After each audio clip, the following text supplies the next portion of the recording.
Hello there, my YouTube family. How are you? I'm Helen Sadler, your destiny helper. Thank you for joining me once again. I want to talk about a subject that many of you are dealing with right now. And you wrote me and said, what happens when you haven't left yet? What happens when you haven't escaped yet and you're still in the hot seat? How do I handle being with the narcissist?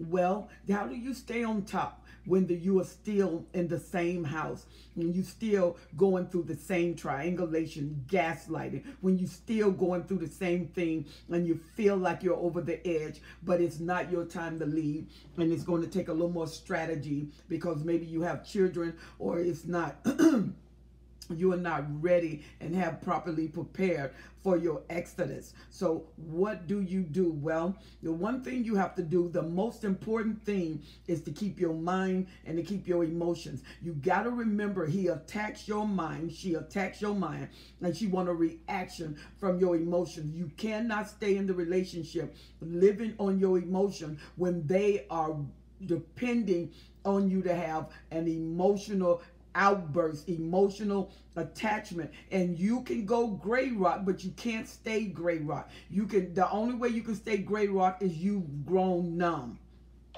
You've grown numb to what the narcissist does. You are no longer affected by the narcissist. You really can't feel it. You done went through so much torment, and some of you are there for you that are there. I have a video, when the supply has had enough. Enough is enough. Go there, because when the supply has had enough, nobody has to say anything. Nobody has to encourage you. Nobody has to strengthen you to leave. You're done. And there comes a place when you're done. The narcissists know the frequency that you're giving off is over, is finished. But what happens when you have to remain there? You have to come up with a strategy, and you haven't had the strategy, you haven't had the economics, so you can leave, and you just don't want to run out without a plan. Well, what you have to do is the things that the narcissist attack. It's where you have to keep. You have to keep your mind. How do you keep your mind? You occupy your mind with things that's going to strengthen your mind. One thing, you have to keep your mind encouraged. You have to keep your mind with knowledge. You have to keep your mind with plans. You have to keep your mind with purpose. The things that you plan to do is what you have to keep your mind full of.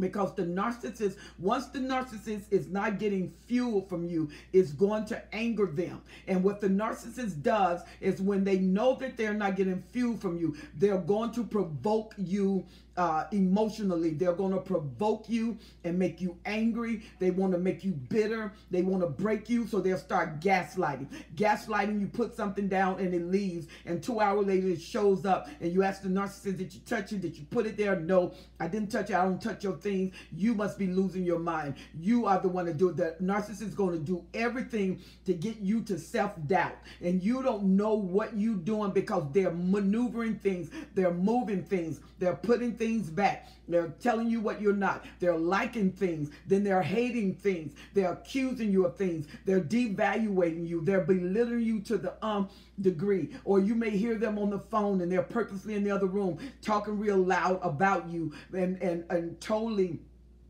bringing your reputation to naught. And so what they're doing is to get an emotional reaction. And most of the time, that's what you do. You blow your stack and you just go left. And the narcissists love it, because that's negative fuel. And sometimes what the narcissist does, he engages that negative fuel and then he leaves. He'll go to work or he'll leave to go out, but he has thought fuel. Thought fuel is when the narcissists know that there's no way you're going to sleep. There's no way you're going to be at peace. You're going to always be wondering what they're doing. So they're getting thought fuel, and they let you meditate on that thought fuel over and over. They would even let you saturate with it with days, and you want to call so bad. You're on edge. You're wondering, are they coming back? You're wondering because you said something to them that you know hurt them. And so they punish you by making you leave. And some of you, the moment they come back, your whole behavior change. You're a little bit lighter weight, because you really don't want them to leave. You still in love, and you still have this, one day they would change. One day it would be different. And then you find yourself that where you was hardening up, so you was planning to leave, your guards go down. So what you have to do, you have to feed your purpose. You have to feed your intent. You have to feed your desire. When you are planning for for the safety of yourself, for the safety of your mind. Because if you stay in trauma, trauma is going to make the body sick. It's not only going to affect you and your emotion, it's going to affect you biologically. You're going to feel that and sense that. Your physical body will be affected by the trauma you're experiencing, and you'll find yourself having problems. And sometimes you go, the doctor can't find anything wrong with you, and they're saying it's psychologically. It's psychological. So they're telling you you need a therapist, you need a psychiatrist, that you are breaking down, that you're imagining things, that you're having hallucinations, or you are having detachment syndrome psychologically because maybe you don't trust the narcissist, or you in self-doubt. And when you don't doubt yourself, you don't think that you're fulfilling in the marriage, and you may be fulfilling. This is a person don't know what they're talking about. This is a person doesn't know anything about narcissism. So they're doing all the antics that does not apply to you. And so there's nothing you can do with that information. You will come out wanting to disbelieve what you are experiencing and agree with the doctor, then go back home and get a reality check. When you are still with the narcissist, the one thing you have to keep your mind. If you keep your mind, you can prolong off some of the trauma that can biologically affect you, physiologically destroy you. You have to keep your mind. So you have to keep information going. You have a phone. You can tap into YouTube. You can tap into other audio podcasts and Spotify. You can get music. Keep that music. Every music have a frequency. You don't want sad music. You want music that is going to keep you upbeat. Worship music, or music that has stamina to it, that get you going, that get your momentum going. You want music that's going to be equipped for your situation. And right now, you need to keep your brain moving. You need to keep your brain going. You need to keep your brain encouraged. You need to keep your brain strengthened, because sometimes you may not have another voice in your ear to strengthen you. The only voice you have is the voice in your conscience and in your mind. So you have to maximize that. Feed your mind. Your brain needs information. Feed it to them, because the narcissist is going to make sure that you hear them. They're going to make sure that they put words in your mind. These words have a frequency, and the narcissists are watching how many times you blink, because when you get under stress, you blink more when you're under stress, or when you are just totally disillusioned. The way you look, the way your eyes look, the way you blink, they're watching everything about you. This is the nonverbal communication that they're looking for. They're looking to break you down, because a broken person stay put. A broken person would not leave. A broken person is inadequate within themselves, so they're inadequate to build outside of themselves. The narcissists want to break you down to the lowest denominator. How do you survive when you are with the narcissist? By surviving your mind, building your mind, strengthening your mind, pumping your mind. And those of you who are Christian, pray. And if you, and some of you that are not Christian, you get into the realm of meditation, you know, and you're getting your mind out of the realm of stress. We believe in prayer. I'm a Christian. I believe in the power of prayer. I believe in the Bible. I believe in the word. So you get the source of where your strength is, and you meditate on that. You build on that. You give time to that. You make the time that you think you don't have. You do the time that you think you can't do. You do that because you're in the presence of the destroyer, and the destroyer will break you down to the lowest denominator. And some of you say, I feel like I'm losing my mind. You got to get out of that feeling. Then it can't be by the feeling, because that feeling is said, let your mind go. Do you get away from that feeling? You have to think with your mind, and you have to monitor what you feel. You can't let your feeling go in the direction of negativity, because whatever you put out will come back to you with more force, with a greater denomination, because what you put out is a seed. What you receive back is a harvest. The harvest is always greater than the seed. So you got to always be stronger than the pressure that the narcissist put on you. And remember, being in a sick room creates sickness. So you have to eliminate that by putting in your mouth things that are going to be positive. When you speak words, that's positive energy. Energy formulate with atoms, molecules, electrons. It can form what you want. My environment, I can handle my environment. It doesn't matter what devastation come into my environment. I can handle my environment. You can even call your name Susan. You are strong in this environment. This environment will not break you. Call every last one of your children's name. This environment will not break them. This environment is contentious, but contention will not break me. This environment is a lack of peace, filled with demonic behavior, but it will not break me. You have to talk to yourself. The Bible said David encouraged himself in the Lord. Himself. You have to encourage yourself, because sometimes you are your cheerleader, you're your pastor, you are everything you need.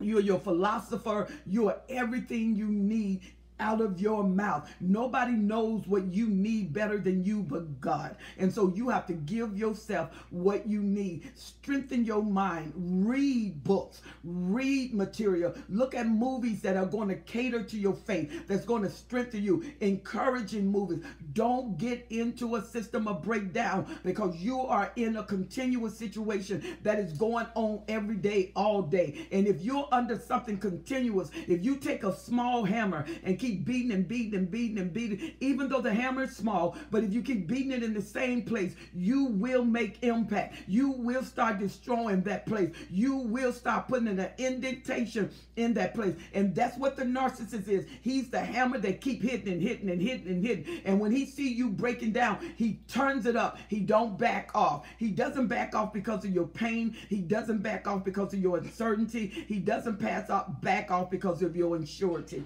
He keeps on hitting. He keeps on moving. He keeps on maneuvering. He keeps on pressing until he press you out of place, out of the place of your identity, out of the place, out of your character. He press your goals far away. He press your dreams far away until you don't dream. You have to write your dream down. Say it every day. Whether it's being fulfilled or not, you say it. Whether you feel it or not, you say it. And sometimes you have to say it and you don't even believe it, but you believe one day it'll happen. You say it till you believe it. You say it till you're convinced. You say it till you know it. You take a book and read it. You find positive articles, put them and hide them somewhere. Bring them out every day and read them. When you're driving, take a break, pull on the side of the road, go to the library. Feed yourself little things. Get you tea, get you crumpets, something that he don't notice that went out of the checkbook. Feed yourself. You have to administer to yourself. When you build yourself up, you're going to build your value. And when you build your value, your standard is going to rise. And you would no longer accept what the narcissist is doing, because you would now take that as a mistreatment. And the mistreatment, you know, you don't warrant mistreatment. Queens are never mistreated. Kings are never mistreated. And so as your value go up, your standard go up, the commodity that you are in your mind goes up, and you become invaluable, and you become a commodity that's worth investing in. And when you become a commodity that's worth investing in, you will stop putting up with pollution. Pollution can affect your lungs. It can affect how you breathe, and you can't breathe in with polluted air without affecting your lungs. The behavior of the narcissist is pollution, and you need to get your lungs clear so you can expand and you can breathe deeply. How to handle when you can't leave right away, how to handle when you have to put up with some stuff. You got to keep your mind, whatever the arena of attack, it's the place that you strengthen. The narcissist is telling you every day what they're trying to do. When they're triangulating, you know it's dangerous to be intimate with them, but how can you help it if you're being raped? How can you help it when you're being forced? And so you need to strategize. You build yourself. You check yourself out. You make sure that if he goes out and triangulate, you get yourself to the doctor to make sure that you are clear. You have to make sure that you're always safe, and you got to make sure that your mind is together. Sometimes quietness is the best place. The narcissists know when you shut down, because they need fuel like a vampire need blood. They need fuel. So he will start going out more and more, knowing that you've shut down, and eventually the narcissist can do a discard of the primary supply, because the primary supply is not functioning. If the narcissist go for months at a time, that's your cue. That's your cue. Make your move. Do what you have to do to secure your sanity, to secure your health, to secure your mindset, not to be at jeopardy psychologically, physiologically, with your children. You know, you have to keep to the point of safety. This is your wellness and your assurity when you do this. Strategy will come in the quietness of your mind. Strategy will come in the strength of your mind. Strategy will come when you build your mind up. You got to know how amazing you are, how awesome you are. And when you spend time with you, your value is going to go up because your mind is going to register it for you and rethink. The mind is a comprising mass of thoughts and thinking. And when you are thinking, you're thinking about, why should I put up with this? How have I devalued myself? What is the percentage of this continuum? How old am I? How long have I been here? Is this what I want for my life? What time am I giving up that I won't get back? And I need the usage of this time. I need the usage of this moment. I need to declare and declare who I am. I need to make an announcement, a public announcement to my ears every day about me. I need to let my heart hear it. I need to look in the mirror and say, you've been through scars, but I love you. You've been through trials, but I love you. You are one of the most beautiful things beside God that I've ever seen in my children. I love you to life, and I won't love you to death. I will love you to life. And everything that tried to love me to death, I refuse to handle it. I refuse lies, because love has no depth in it. Love is stronger than the grave. It's stronger than death. So you can't love me killing me. When loving you is wrong, I want to be right.